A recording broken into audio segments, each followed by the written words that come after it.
বন্ধুরা সবাইকে জানাই লক্ষ্মী পুজো আগাম শুভেচ্ছা প্রীতি অভিনন্দন।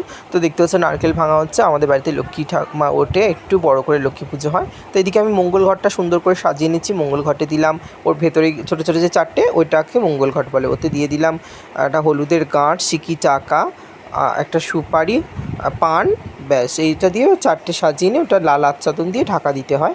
তারপরে আমি এদিকে চলে এসেছি, আমি বরণ ডালাটা সাজাচ্ছি সুন্দর করে। তো বরণ ডালাতে প্রথম পান দিয়ে দিলাম, তারপরে নটা পান দিয়েছি, তারপরে কলা দিয়ে নিয়েছি, আর 5টা সুপারি, তারপর মায়ের খুঁচি, তারপর গাছ কৌটো, তারপর আলতা সিঁদুর আস্তে আস্তে করে বরণ ডালার যে সাজ লাগে সেটাকে আস্তে আস্তে সাজিয়ে নিচ্ছি। এবারে ওখানে দিয়ে দেবো পঞ্চমুখী একটা শঙ্খ।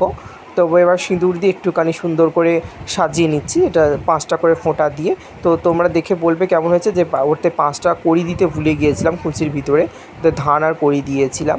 তো দেখো বরণ ডালাটা কেমন সাজানো হয়েছে, আমাকে কমেন্ট করে জানিও। তো এদিকে ফলগুলো মানে আনা আছে, কালকে ধুয়ে কালকে ডালা করা হবে।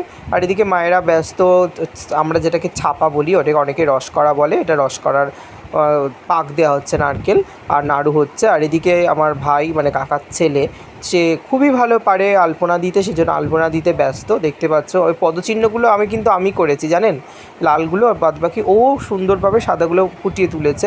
তো এদিকে দেখো রস করা তৈরি হচ্ছে, নাড়ু অলরেডি কমপ্লিট হয়ে গেছে। আর তোমাদের সবাইকে লক্ষ্মী পুজোর নিমন্ত্রণ জানাচ্ছি, আমাদের বাড়িতে অবশ্যই চলে আসবে। আর ভিডিওটা যদি সামান্যটুকু ভালো লাগে, লাইক কমেন্ট করতে ভুলবে না।